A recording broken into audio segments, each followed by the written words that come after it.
There's been some big changes for the B211 visa. In this video, we're going to cover everything you need to know about the changes that have just come in May 2022, including the general B211 visa information, the types of visas that you can apply for, whether you've already got a visa, what your options are there, if you're in country and then need an onshore visa, the visa on arrival options, and we're going to look at the rumour mill, see what's in the pipeline for things that might come up in the future. We're going to do all that in this video, so stay around.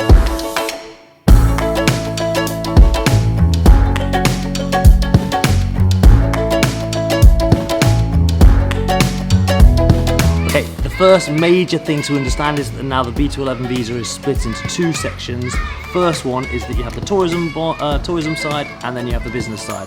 Obviously, if you're coming to Indonesia for tourism purposes, you'll go for the tourism visa. If you're going for business purposes, which can include anything from negotiations to signing contracts to organising your investment portfolio, then you're going to use the business visa. The business visa does tend to be a little bit more expensive, but they both have the same sort of flexibility and application process. Once the visa has been issued, as in once you get the issue date at the top of your visa and your visa agent gives you the visa, you have 90 days to enter Indonesia. So for example, if your issue date is on the 1st of January, you'll have 90 days from that period to have arrived in Indonesia. Not taking your flight, you have to have arrived in Indonesia within that 90-day period. Both of them are valid for an initial 60 days. The first day is on the first day that you arrive into the country, so that's not from the issue date, but from when you land. That's when your 60 days starts. The visa is an e-visa, which means it's connected to your passport, but it's also going to be sent to you in a PDF form, and both of these visas will cost around $295 for the 2-month period. One thing to bear in mind is that these visas are one-entry visas. You cannot come into Indonesia, leave and come back on the same visa. The moment you leave, you forfeit the rest of that visa. Even if you have 45, 50 days left, you forfeit the rest of it by leaving the country. So it's a single-entry visa, not a multi-entry visa. So what are the differences between the two? Well, the tourism is for tourism and the business is for business. Simple as that. If you are here on a tourism visa and you take up the act of some business, you can get in trouble if you are caught. So if you're coming for tourism, obviously use the tourism, slightly cheaper B211 visa, but if you are coming for business purposes, like signing contracts or anything like that, you are going to want to use the business visa. Okay, the requirements for the visa. You will need to send your visa agent a colour photograph of your passport, flat and with no fingers on anywhere. You will need to send them a colour copy of your face, like a passport style photo. You can do that yourself, just like selfie style with a blank background. You will need the colour copy of your vaccine certificate, and you will need to have sent them proof of payment before they're likely to start the process. Okay, so the second big change is that you now cannot extend this 2-month visa.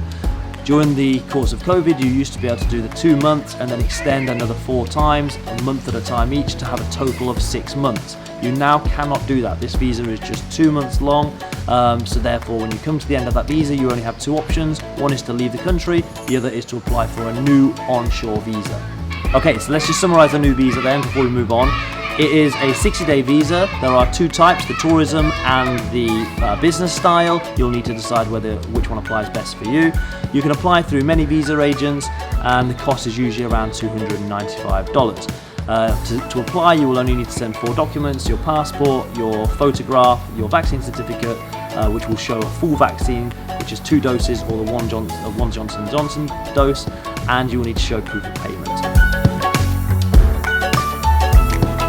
Okay, so what happens if you've already got a B211 and you're already in Indonesia? So the government have tried to allow a little bit of flexibility with this. If your visa was issued, and the issue date can be found on the top right hand corner of the visa, before the 16th of April, you are now eligible for just one more extension for a 2-month period, the 60-day period, okay?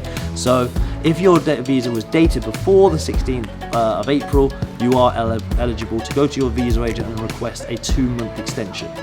If your visa was dated after the 16th of April, you are not eligible for any extensions on that visa. You will need to get a new visa or leave the country at the end of that visa duration. So that is likely going to frustrate a lot of people that are here already on B211 visas and are wanting to extend, because the onshore visa, to apply for a new onshore visa, is going to cost around $2.7 million, which is around $185, and will be valid for either 60 or 30 days depending on your visa type. If you have a tourism visa, you can only extend it for 30 days. If you have the business visa, you can extend it for 60 days. So potentially you would have to pay $185 just for a 1-month visa if you're using the tourism, or a 2-month if you're using the business. So it has become a little bit more expensive to therefore stay beyond that initial 2-month part on the B211. Okay, so what are your options after your initial 60 days? So you can either leave the country, of course, come back on a new visa or even on a visa on arrival, or if you're wanting to stay in the country for that period, you will have to apply for an onshore visa. Now this will frustrate a lot of people because this is then more expensive than the original extensions, because a brand new visa is a brand new visa cost. You're going to need to pay about $185 for the onshore visa, which is about 2.7 million, and it can actually only last 30 days if you're on the tourism section, or 60 days if you're on the business. So potentially you might have to pay $185 per 30 days if you're using the tourism visa. Now, one thing to note, these prices are due to change. Immigration have set these prices quite high at the start, and visa agents are putting their commission on top. But likely what will happen is these prices will start to fall a little bit as agents compete with one another to bring the prices down. But that's what it is at the moment, May 2022. So what's another option? You could come on a VOA, a visa on arrival. This visa on arrival could be valid for 30 days, and then you could extend it for another 30 days. So you're still going to be able to get that 2-month window here in Indonesia without leaving. The cost of this is about 500,000 IDR for the initial visa, which is about $35, and then another 500,000 IDR for the extension, another $35. So $70 to stay for that 2-month period. Sounds better, but there is a little caveat. You cannot use this visa to transform to any other visa type while you're here in Indonesia. I have a whole video about visa on arrival. I'm going to link it here. Ding! For you to have a little look at, to learn all about the visa on arrival. But it might not be a very good option if you're intending to, say, get a job in Indonesia and come in using a visa on arrival and expect to be able to change to your KITAS. You cannot do that. You have to then leave, apply for either a B211 and come back, get your KITAS, or just leave and get your KITAS offshore. But like I say, check the video and you'll learn all about visa on arrival. But it could be a very good option for those of you that are just coming as tourists and wanting to stay for a period less than 60 days. You might now not be benefiting from getting the B211 visa at all. Okay, and finally, what's in the rumour mill? The things that might be happening in the future, the things that are quite concrete, but just not here in time yet.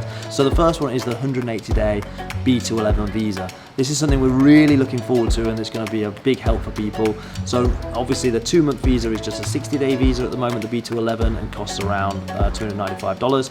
But there is going to be a 180-day, a 6-month all-encompassing visas that you can just buy straight away in your country. No need for extensions, just a flat-out 180 days that you can use here anywhere in Indonesia. And there are rumours that it's going to be multi-entry, so you can leave, come back, leave, come back, leave, come back. But that's not been confirmed. There are just rumours about that. I'm not so sure about that. I think it might still be single entry, but I'm just giving you what's on the rumour mill. So 180-day visa is on the way. We also have the 5-year digital nomad visa that's still in the pipeline somewhere. Now this was kind of brought up before COVID time and kind of a little bit forgotten. It's not been mentioned for a long time, so we're not optimistic about when that's going to come out. We anticipate the 180-day B211 to come out in the next few months, whereas the digital nomad visa, who knows, could be any time. But it's coming, okay, and that's going to be really exciting for people that are going to be here for a long time and don't want to have to just keep applying for visas, or the wrong KITAS, etc., etc. So, big changes. Okay, so let's summarize then, guys. So B211 visas have changed a little bit. You can still apply for the 2 months initially, and then after that you will not be able to extend. You'll have to get onshore visas. We are hoping that in the next couple of months the 180-day visa will become available. We're not sure whether that's going to be multi or single entry, and we're not sure if that's going to be able to be applied for onshore either. So at the end of your first initial offshore B211, maybe you will even be able to apply for a 180-day onshore, but again, we're not sure about that. It's just a rumour. And the other rumour is we're still waiting for the digital nomad visa. I hope this video has been helpful. I'll put a link in the description below to a visa agent that we use, really great agent. And yeah, okay, that's me. All my information given to you. Peace out.